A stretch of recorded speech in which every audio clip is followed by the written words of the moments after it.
Hello everyone, welcome to the Padho up. अगर आप इस चैनल पर नए हैं तो चैनल को ज़रूर सब्सक्राइब कीजिएगा। मैं उम्मीद करता हूं कि आपकी तैयारी बहुत अच्छी चल रही है और मैं भी उसमें थोड़ा सा कोऑपरेशन आपके लिए आपकी तैयारी में करने के लिए आज की डेली की करंट अफेयर्स क्लास लेके आ गया हूं। तो आज की जो हमारी पहली न्यूज़ है वो ये है कि किस आर्टिकल के तहत जो चीफ इलेक्शन कमिश्नर होता है उसे उसके पद से हटाया जाता है। भारतीय संविधान के किस अनुच्छेद के तहत सीईसी को हटाने की प्रक्रिया का उल्लेख है। देखो, ये चर्चा में क्यों आया है, क्योंकि हाल ही में जो हमारे चीफ इलेक्शन कमिश्नर है जिनका नाम है ज्ञानेश कुमार, इनके अगेंस्ट अपोजिशन के एमपीज़ ने रिमूवल मोशन लाया था। क्या लाया था? रिमूवल मोशन, मतलब इनको पद से हटाने के लिए प्रस्ताव लाया गया था, जो कि अब रिजेक्ट कर दिया गया है by the speaker and chairman of the Rajya Sabha. Speaker of Lok Sabha ने भी रिजेक्ट कर दिया है और चेयरमैन ऑफ राज्यसभा ने। तो अब ये मोशन रिजेक्ट हो चुका है, मगर आपको ये ध्यान देना है, क्वेश्चन आपसे पूछ रहा है कि किस आर्टिकल के तहत ये रिमूवल प्रोसेस लाया गया था या ये मेंशन है कहाँ पे।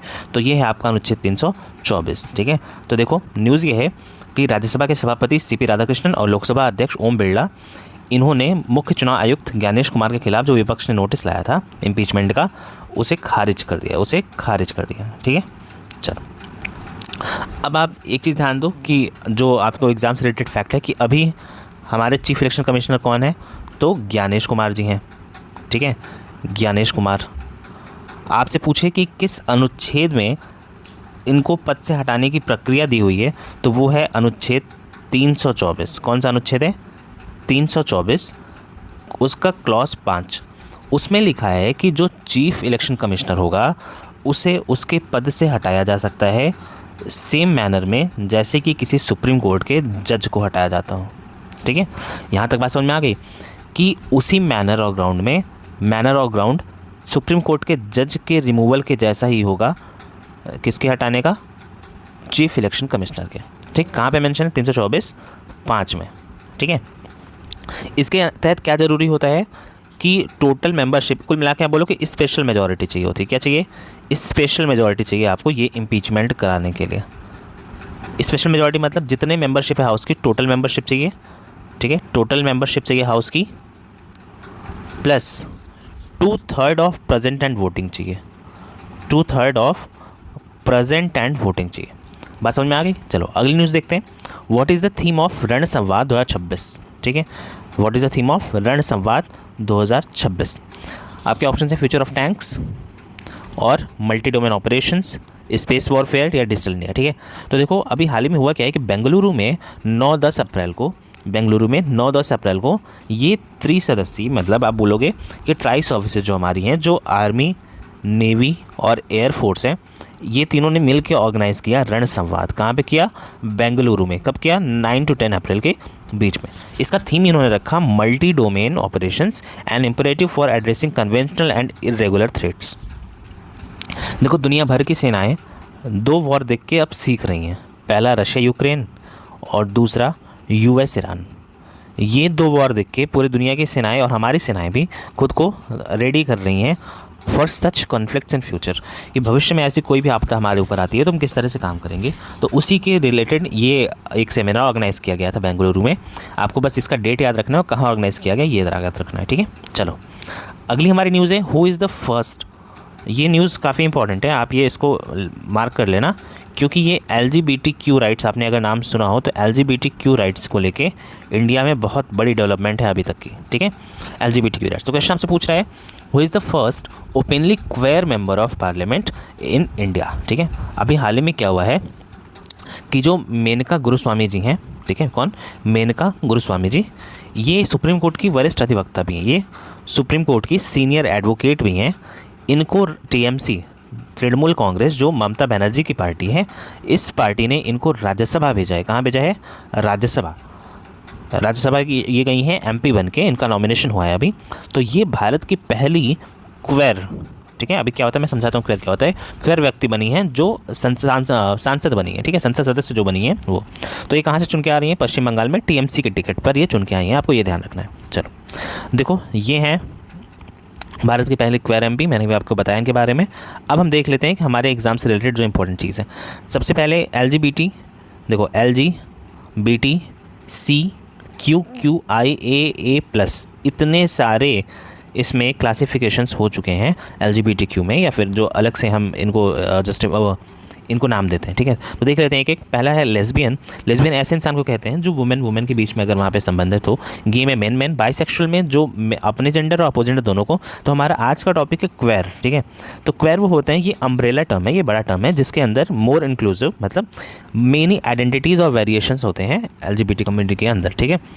यहाँ तक बात समझ में आ गई। चलो आप चाहो तो इसका स्क्रीनशॉट ले लेना और फिर इनके बारे में एक बार पढ़ लेना, क्योंकि अब ये धीरे धीरे चर्चा में आ रही हैं टॉपिक्स। अगला हमारा न्यूज़ है India's total installed wind power capacity has crossed which milestone. देखो अभी हुआ क्या है रिसेंटली कि इंडिया की विंड एनर्जी कैपेसिटी में अब तक का हाईएस्ट जंप देखा गया है इन ए सिंगल ईयर, ठीक है। तो आपसे पूछ रहा है कि ये कुल स्थापित पवन ऊर्जा क्षमता ने कौन सा आंकड़ा पार कर लिया है, कौन सा मील का पत्थर पार कर लिया। तो आपका राइट आंसर क्या है, 56 गीगावाट, ठीक है, 56 गीगावाट। तो भारत ने वित्त वर्ष 2025-26 में 6.05 गीगावाट, आपको ये याद रखना है बस, 2025-26 में 6.5 गीगावाट की अब तक की सबसे अधिक वार्षिक पवन ऊर्जा क्षमता जोड़ी है। अब हमारी कुल क्षमता कितनी हो गई है, 56 गीगावाट से ज़्यादा हो गई है, ठीक है। 56 गीगावाट से ज़्यादा हो चुकी है हमारी विंड कैपेसिटी।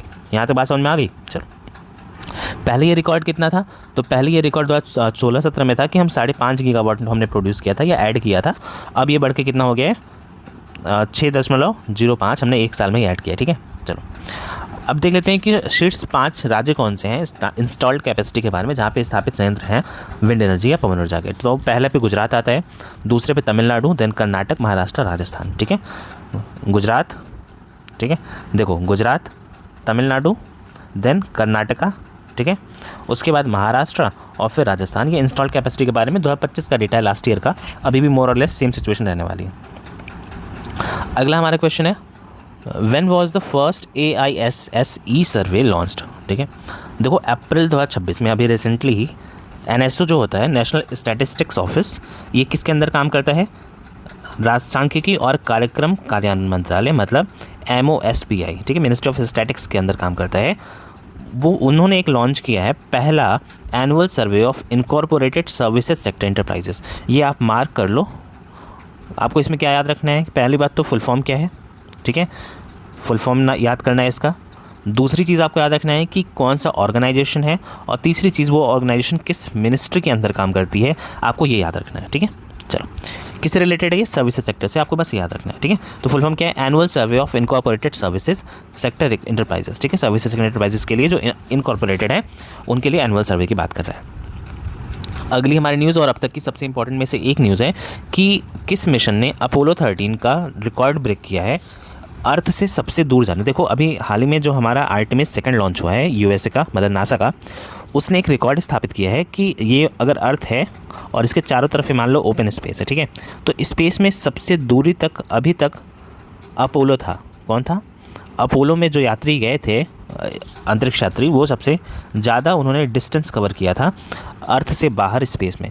अब जो आर्टेमिस सेकंड गया है इसने वो आंकड़ा भी पार कर दिया है, तो अब आर्टेमिस सेकंड हो गया है सबसे ज़्यादा दूरी तय करने वाला अंतरिक्ष में, ठीक है। चलो तो आंकड़े देखते हैं क्या है कि आर्टेमिस सेकंड, इसमें 4 अंतरिक्ष यात्री गए हैं, इन्होंने 2,52,755, ठीक है, 252,755 मील की दूरी तय की है, ठीक है।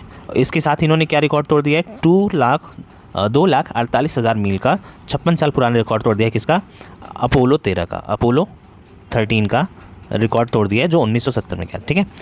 ये रिकॉर्ड इन्होंने तोड़ा है। ये चारों हैं जो अभी आर्टेमिस सेकंड में गए हैं अंतरिक्ष यात्री, ये चारों के नाम दिए गए हैं, Reed Wiseman, Victor Glover, Christina Koch और जेरेमी हैंसन, ठीक है। जेरेमी हैंसन जो है वो कनाडा के हैं, ये आपको याद रखना है स्पेशली, ठीक है। ये डेटा याद रहेगा आपको। कितना डिस्टेंस है, 2,52,755, 2,52,755 ऐसे याद रख लो। ये देखो 2 बार 2 आ रहा है, 2 बार 2 आ रहा है, 3 बार 5 आ रहा है, ऐसे करके आंकड़े आप याद कर लो, ठीक है। चलो अगला न्यूज़ है हमारा, the first fossil record of which fish was found in India recently. देखो भारत में पहली बार हो रहा है कि एक फ़िश होती है गौरमी। क्या फ़िश होती है, गौरमी। ये फ्रेश वाटर की फ़िश होती है, ये फ्रेश वाटर फिश होती है। फ्रेश वाटर का मतलब क्या होता है, जो नदियों के पानी मिलते हैं, जो समंदर सलाइन वाटर नहीं होता है जो भी, उन सबको हम फ्रेश वाटर कहते हैं। तो ये एक फ्रेश वाटर फिश है, ठीक है। ये फ्रेश वाटर फिश पहली बार इसका फॉसिल मतलब क्या होता है, किसी भी ऑर्गेनिज्म का बहुत सालों बाद जो बचा हुआ अवशेष रह जाता है उसे हम फॉसिल कहते हैं या फिर जीवाश्म कहते हैं, ठीक है। इसी हिंदी में क्या बोलते हैं हम, जीवाश्म, ठीक है। चलो, तो देखो क्या हुआ, क्या कि पहली बार भारत में इस गौरमी नाम के फिश का जीवाश्म मिला है हमें। ये पहली बार हो रहा है भारत में, मगर दुनिया में ये दूसरी बार है, ठीक है। पहली बार दुनिया में, पहली बार कहाँ था, पहली बार वर्ल्ड में कहाँ मिला था ये, तो इंडोनेशिया में मिला था। कहाँ पे मिला था, इंडोनेशिया में, ठीक है। चलो पूरी न्यूज़ देखते क्या है कि जो शिवालिक की पहाड़ियाँ हैं या शिवालिक की जो फुटहिल्स हैं, ठीक है, कहाँ की, शिवालिक की जो फुटहिल्स हैं नियर सहारनपुर उत्तर प्रदेश, वहाँ पर साइंटिस्ट ने 5 मिलियन ईयर पुराना फ्रेश वाटर फिश ढूंढा है, फ्रेश वाटर फिश के फॉसिल ढूंढी है इस सहारनपुर में। ये शिवालिक का फुटहिल्स है, किसका, शिवालिक का। शिवालिक हिमालय के बारे में आपने पढ़ा होगा तो आपको पता होगा, शिवालिक की फुटहिल्स जहाँ पे उसकी पहाड़ियाँ हैं, वहाँ पर इन्होंने 50 लाख पुराना ये जीवाश्म ढूंढा है जो मीठे पानी की मछली का था, जिसका नाम क्या है, गौरमी। तो आपको याद रखना है, एग्जाम में पूछ ले कि गौरमी क्या है, तो आपको पता होना चाहिए कि ये एक फ्रेश वाटर फिश थी जिसका फॉसिल अभी मिला है, ठीक है। चलो अगली न्यूज़ हमारी है और आज की लास्ट न्यूज़ है। Who was the intelligence chief of Iran's revolutionary guards IRGC, जिनको अभी असैसिनेट कर दिया गया है by America and Israel strike, ठीक है। तो आप इनका नाम क्या था, माजिद खादिमी, माजिद खादिमी। तो देखो, ईरान की रिवोल्यूशनरी गार्ड्स IRGC की खुफिया प्रमुख, ठीक है, इनके जो खुफिया विभाग था उसके प्रमुख थे जिनका नाम था जनरल माजिद खादिमी। इनको तेहरान में मार दिया गया है by the US Israeli strikes, ठीक है। ये थे IRGC के इंटेलिजेंस चीफ थे, IRGC के क्या थे, इंटेलिजेंस चीफ, ठीक है। चलो आज का लेक्चर अपना यहीं कंक्लूड करते हैं। Thank you so much for watching till here. आपको ये लेक्चर कैसा लगा आप कमेंट सेक्शन में ज़रूर बताइएगा।